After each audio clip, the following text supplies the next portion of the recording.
If you want to launch a glamping or experiential travel business, but you don't know where to start, then this video is for you. Hi, I'm Vicky. Welcome back to our channel that talks all things glamping, running a glamping site, setting up a glamping business, and everything in between. And I've entitled this video 5 easy steps to launch your glamping business. I know it's not going to be easy, but with my help, hopefully it will be a lot less stressful than it could be. Step number 1 is finding land. So if you've already got your land that's maybe part of your house, happy days, you can skip to step 2. But if you haven't found your land yet, that's one of the biggest issues you're going to face. So we bought our house, it had some land with it, and then we applied for the planning permission. But if you're looking for places specifically to set up a glamping or experiential travel business, you're going to want to have a look at where you're setting up. Are there 1,000 glamping sites and accommodation around you? Do a bit of market research first. Where should you look to start with? In the UK, I know there's lots of websites, woodlandsforsale.co.uk for example, land for sale, businesses for sale. You can find lots of different ideas of where to start. We've also got various search engines where you could type in the word acre to make sure that the property you're searching for has land already. These are all fairly straightforward things, but once you find your land, if you think, yeah, this could work, definitely do your market research and see what's around, because the last thing you want to do is start a glamping site when there's 100-200 yards down the road. If you're in the UK and you're struggling to find land, because obviously we're a tiny country and there's just not that much space. So in the UK, I'm finding right now in 2024 that there are loads of glamping sites that are going up for sale. Ones that maybe started pre-COVID, ones that started in COVID and then can't keep up with the 2023-2024 kind of nature of how glamping is going. So have a look for those businesses for sale, and we've got businessesforsale.co.uk, so you can search on there, put the keyword in caravan park, camping, glamping, and you'll find that one's come up already. And buying an established business could be a really easy way to get you straight into the market. So have a look around. 2024 is a time when you could be buying an existing business and making it your own. What I'm going to come on to in step number 2 is planning permission. So obviously this is UK based, so if you're in the US, skip on ahead to number 3, because you will also find that there's a lots of zoning and permitting experts in the US that you can get onto for planning permission. If you're in the UK, then we've got a few options. The most basic is this new 60-day rule. So you can legally operate a campsite or a movable structure site in the UK for up to 60 consecutive days a year. So if you just want to test the water for the first year, you can go ahead and open July and August, get some bell tents, see how you get on. You might find this whole thing isn't for you. Maybe you don't like working with the public. Maybe you don't like having people on your property all the time. So it's a good way to test the water. You can carry that on going through and just do your pop-up site for 60 days. You do need to speak to your local council and just get those permits, but it's a really easy way to get going. The second stage, next level up, is to go with a kind of certification site. So for example, you've got Greener Camping Club, you've got Freedom Camping. There are a few different certification sites that will come and do it for you. So they'll come to your site, they'll certify it for you. You don't need to go through planning permission, and you can then legally operate, but they do need to be a leave no trace kind of proposition. So you're not going to be able to put a septic tank in without planning permission, for example. You're going to have to think about your grey waste water and that sort of thing. So normally you're using composting toilets, which is perfectly fine, and then kind of movable structures, shepherd's hut, domes, bell tents, safari tents, ones that you can easily take down, because if you're not operating in the winter period, they're going to want you to take those structures down. That's kind of interim if you don't want to go for full planning. We went for full planning permission. So we decided, to be honest, back in 2016, we didn't know any different. We went for an application for a fixed tent campsite. So we are only allowed to canvas, which in hindsight probably isn't the best. I think if we did it again, we might try and go for a blanket planning permission that allowed us wooden cabins and wooden structures. But our current planning permission is canvas only, which is why we've gone with domes. To get full planning, and sometimes it can take years. I mean, we were really lucky, we got it within 8 weeks, and we did it all ourselves, so we just had the normal planning, a few £100 worth of planning costs. And I know some people, it's gone into the thousands, tens of thousands sometimes, and taken years. So I would say the very first thing is go and speak to your local planning authority. They're all very, very busy at the moment. They all kind of just want to get you through or get you done or tell you the information so you'll go away.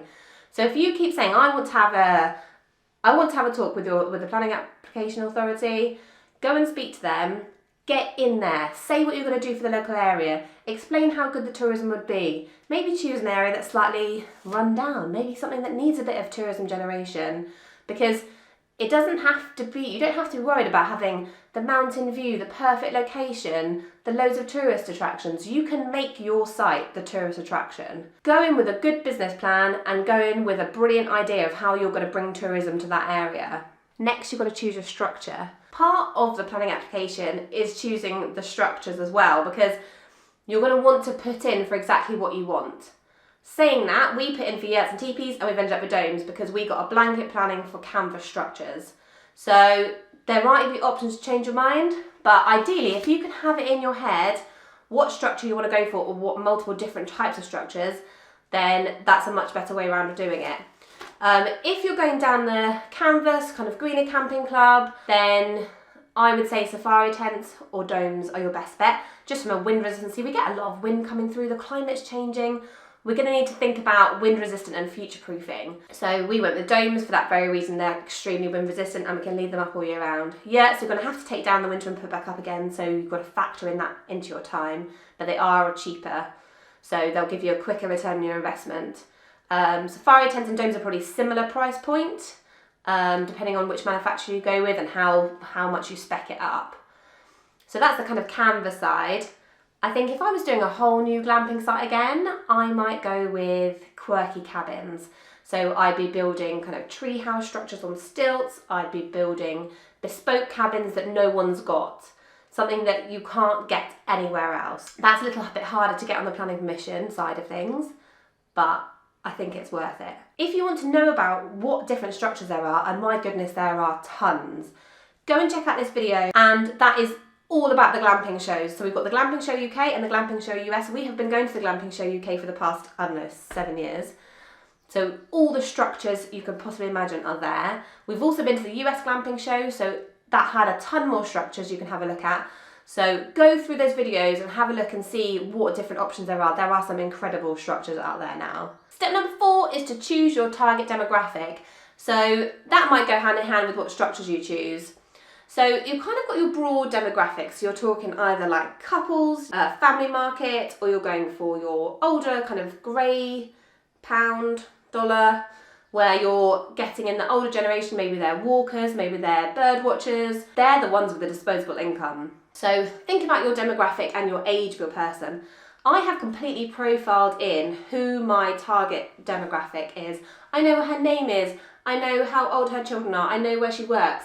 I have built this picture up in my head of who this ideal customer is, and all my marketing goes to that ideal customer. So know who that, like really niche down on who you want to attract to your glamping site, and that will make the marketing loads easier. When you're deciding on these things, think about how it relates to you. So I find it's easier to market to somebody that's similar to myself. So we are our own target demographic. So it's so easy to market to them because we know what they want. Well, we know what our customer wants. If you maybe don't have kids, you're a younger couple, maybe you want to niche into that market. And also it's easier because you think a couple, you've just got to do the one double bed. I've got to do like 2 doubles and a single, or a double and bunk 2 singles with bunk beds. So I've made it really hard for myself. But that's not to say that's not what you want. If that's what you want, if you want to go down the family market, then that's great. The flaws of the family model are that they don't come in the term time midweeks. So then you've kind of got to find your other sideline demographic to boost those midweeks. We're trying to go for the toddler market, so we're getting in babies, toddlers in the midweeks when it's quieter. The last step, number 5, is to market your site. So I would say there's no too soon. If you're thinking about starting something, if you've got your land, maybe you're right at the beginning of it, start your social media now. Get onto Facebook, get onto Instagram, get onto TikTok, get onto all those social media platforms and start telling your story now. People love to come along on the journey. So you think, I've got nothing to post. Film a bit of the land, explain what you're going to do, maybe get a CAD drawing. AI, use AI. They can create you an image of what your glamping site is going to look like. It's so easy now. So take them on the journey from the very beginning. I wish we started this channel back in 2012 when we first bought the land, but hindsight's a wonderful thing. Where was I? Marketing. Yeah, so if you need help with marketing, I am in touch with some specific marketing gurus in the world of hospitality. So Sarah Orchard, for example, runs Get Fully Booked. So she is kind of campaigning for all us hospitality and glamping businesses to get direct bookings. So once you've got your marketing sorted, you want to be feeding everybody to your website and not to be taking commission from the big players like Airbnb, Booking.com. Saying that, a lot of our marketing did come from the beginning through Airbnb, because the very first year we listed on Airbnb and gave everybody a discount. So here's 15% off your stay if you book direct with us. That way you then get them onto your mailing list. They get you onto your platform so that you then know who your guests are and you can contact them directly. Obviously, marketing in the world of social media is big now, and the form of vertical video. So I would also say just keep your phone with you, keep filming what you're doing, make crazy, silly videos, be sociable about it. It's all about the social aspect. You're not trying to sell to them, you're just taking them on your story and the brand story. So you want to talk about what you stand for, what your ethics are, how you feel about sustainability, what problems you're going to solve for those people. Are they really worried about going camping? Their kids want to go camping, but they're really worried about it. So they actually choose to go glamping because it's a bit easier. There's loads of ways you can solve people's problems, and that is marketing. Solving a person's problem, they're like, yes, that is the brand I want to go and stay with. That is the place. I love it. Yes, they're invested. So I could go on about marketing or glamping side for ages, and if you've got any specific questions, please feel free to leave them in the comments and I will answer them as best as I can. So that's my very, very quick first 5 steps. So if you feel like this is all a minefield and you are kind of across what you've got to do but you don't know the ins and outs of it all, then I'm launching like a mentorship program. So I'm not going to be a glamping consultant, that's not what I'm about. I don't know the ins and outs of planning permission, I can't get you planning permission, but I can mentor you and be like a best mate that knows about glamping. So if you need a best mate that knows about glamping, I'm launching a monthly membership for YouTube subscribers. So you can pay monthly, it's like £25 a month, and that gives you a one-to-one call with me once a month. So you can literally be on the phone and say, Vicky, I can't figure out how to plan this site. I can't figure out how I'm going to build this base. I can't figure out how I do this composting toilet. How do I do the septic? How do I get the solar? We've done it all, so we know, we've been through and we made those mistakes. So if you want a friend, a best mate at the end of the phone that knows about glamping, then have a look at our join section on our membership program on YouTube and see what you think.